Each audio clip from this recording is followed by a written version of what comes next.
नमस्कार दोस्तों, आज की एक और बड़ी खबर आप लोगों को सुनाते हैं।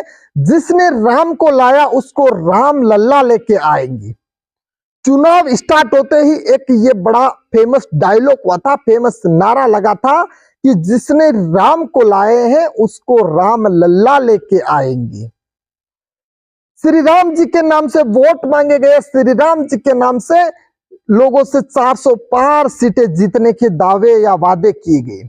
4 जून 2024 को रिजल्ट आया तो चौंकाने वाला रिजल्ट था, क्योंकि अयोध्या नगरी इस प्रकार इनको संदेश देती है कि भाई आपने हमें नहीं लेके आए, लेकिन आप हमारे नाम से आए हो, ना कि आप हमें लेके आए हो। श्री राम लल्ला ये संदेश देते हैं। ऐसा मैं क्यों बोल रहा हूं दोस्तों? जिस जगह के नाम पे, जिस मंदिर के नाम पे, श्री राम के नाम पे दुनिया भर में वोट मांगे गए, अलग अलग सीटों पे जाके ये कहा गया कि हमने मंदिर बनवाया है अयोध्या में, आप लोगों के लिए ये काम किया है, बहुत अच्छी बात थी। लेकिन श्री राम जी के मंदिर को एक चुनावी मुद्दा बना दिया गया, एक धार्मिक आस्था को चुनावी मुद्दा बना दिया गया और लोगों को लड़ाने का काम किया गया, ह्यूमैनिटी को आपस में लड़ाने का काम किया गया, दो धर्मों में एक वेद से प्राप्त करने का काम किया। ऐसा क्यों? जब चुनाव का रिजल्ट आया तो अयोध्या नगरी से बीजेपी यानी भाजपा समर्थित जो लल्लू सिंह थे उनकी हार हो जाती है, उनकी हार हो जाती है। और ये दुनिया भर में डिंडोरा पीट रहे थे कि हम राम को लाए हैं, हम राम को लाए हैं, हम राम को लाए हैं और राम जी हमें लाएंगे। तो अयोध्या नगरी से वो हार जाते हैं तो ये संदेश जाता है कि आप राम जी को नहीं लाए, बल्कि आप राम जी के नाम से आए हो। श्री राम जी का नाम लेके आप सरकार बना रहे थे, श्री राम जी का नाम लेके आप वोट ले रहे थे, श्री राम जी का नाम को आप चुनावी मुद्दा बना रहे थे और लोगों को गुमराह कर रहे थे। कहा जाता है हम राम जी को, श्री राम जी को लेके आए हैं, राम जी का मंदिर हमने बनवा दिया। एक तरफ कहा जाता है कि विपक्षी दल जो है वो राम मंदिर में नहीं आए, उद्घाटन में नहीं आए, लेकिन अयोध्या नगरी जो मंदिरों की नगरी कहा जाती है, पावन धरा कहा जाती है, उसके अंदर समाजवादी पार्टी से विजय हो जाती है, समाजवादी पार्टी जीत जाती है वहां पे।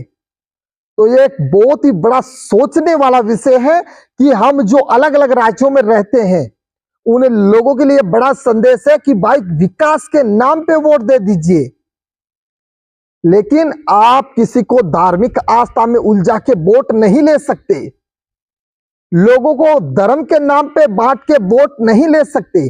धर्म के नाम पे लड़ने वाले कभी नहीं जीते। और धर्म के नाम पे आपने देखा होगा पाकिस्तान का क्या असर हुआ, चीन का क्या असर हो रहा है। ये एक चीज को लेके चल रहे हैं, बांग्लादेश को उठा के देख लीजिए आप, जो स्टेट अलग अलग देश विदेशों के अंदर जो चर्चाएं होती है उनको उठा के देखना।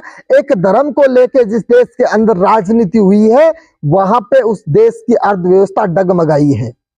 तो आप लोग समझदार हो, राम जी हमारे आराध्य है, राम जी को हम मानते हैं, श्री राम जी पूरे जन जन के वो आराध्य रहेंगे, लेकिन इस चुनावी माहौल से इनको बचाना है।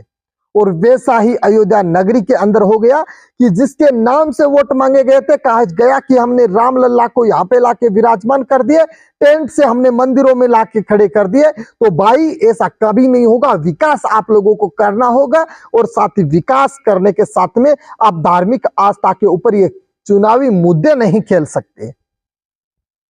हर एक को जाने का अधिकार है। क्या जो बीजेपी को वोट देता है वो हिंदू नहीं होता? और क्या जो कांग्रेस को वोट देता है वो सिर्फ मुसलमान होता है? इस चीज को आपको भी सोचना है। आप अपने जो अपना सीट होता है, अपना निर्वाचन क्षेत्र होता है, वहां पे उस आदमी को चुनिए जो वहां का विकास कर सके। ये नहीं कि यूपी में क्या हो रहा है, दिल्ली में क्या हो रहा है, जयपुर में क्या हो रहा है, सिक्कर में क्या हो रहा है, अलग अलग जगहों का कभी ये मत सोचना कि वहां का क्या है। अपनी सीट देखिए। एक डायलॉग पुराने जमाने में चलता था कि आप पहाड़ जलता मत देखिए, पैर जलते देखिए। अपने पैरों के पीछे आग लगी है और आपको पहाड़ जलता दिखाई दे रहा है, तो ये एक बहुत बड़ा दुर्भाग्य है और ये आने वाले समय के लिए बहुत ही घातक होने वाला है। आप शिक्षा की बात कीजिए, रोजगार की बात कीजिए, नौकरी की बात कीजिए, किसानों की बात कीजिए, फसलों की बात कीजिए, एमएसपी की बात कीजिए। ऐसी चर्चाएं करनी चाहिए आपको जब जब चुनाव होते हैं। लेकिन हमें सिखाया जाता है हम मंदिर बना देंगे, हम मस्जिद बना देंगे, हम आपको ये कर देंगे, हम वहां पे दर्शन फ्री कर देंगे। लेकिन आपको जब जब ऐसा सवाल आपके सामने आए तो आप कहना लाइट फ्री कर दीजिए, पानी लेके आइए, ऐसे सवाल आप लोग खड़े कर देना। भग जाएगा आपका जो नेता होगा, जो आपको धार्मिक लड़ाई जो करना चाहता है, धार्मिक आस्था में उलझाना चाहता है, वोटों की राजनीति वो करते हैं। ऐसे लोगों से आपको बच के रहना है। और वैसे ही आपने देखा रिजल्ट जैसे ही आया तो कैसे किस प्रकार से 400 पार वाले धड़ाम से नीचे गिर गए। 250 सीट जीत पाए, बिल्कुल जीत भी नहीं पाए 400 पार वाले। तो इंडिया अलायंस जो है वो काफी मेहनत की है, पिछली बार की मर्तबा बहुत ही बढ़िया सीटें लेके आई और एनडीए 292 सीटें लेके आई। कहां 400 पार और कहां 292। तो ऐसे जो चुनाव माहौल बनाए जाते हैं कि 400 पार की लोग बढ़ चढ़ के हमें वोट दे देंगे कि यार 400 पार इनका आ रहा है तो वोट देते चलो, ये चीजें हमें समझनी है। और अयोध्या नगरी ने इतना बड़ा संदेश दे दिया, अब आप लोग समझदार हो। आने वाले समय को आप लोगों को बेहतर बनाना है, आने वाला भविष्य आप लोगों का है, आप लोग इसे सुधार सकते हो। हम और आप लोगों को मिलके हमें कड़ी से कड़ी जोर से के लड़ना है। चाहे कांग्रेस, बीजेपी या किसी भी दल हो, कोई सा भी दल, मैं एक पार्टी को टारगेट नहीं कर रहा, किसी भी पार्टी वाले आपको धार्मिक आस्था में उलझाने की कोशिश करते हैं।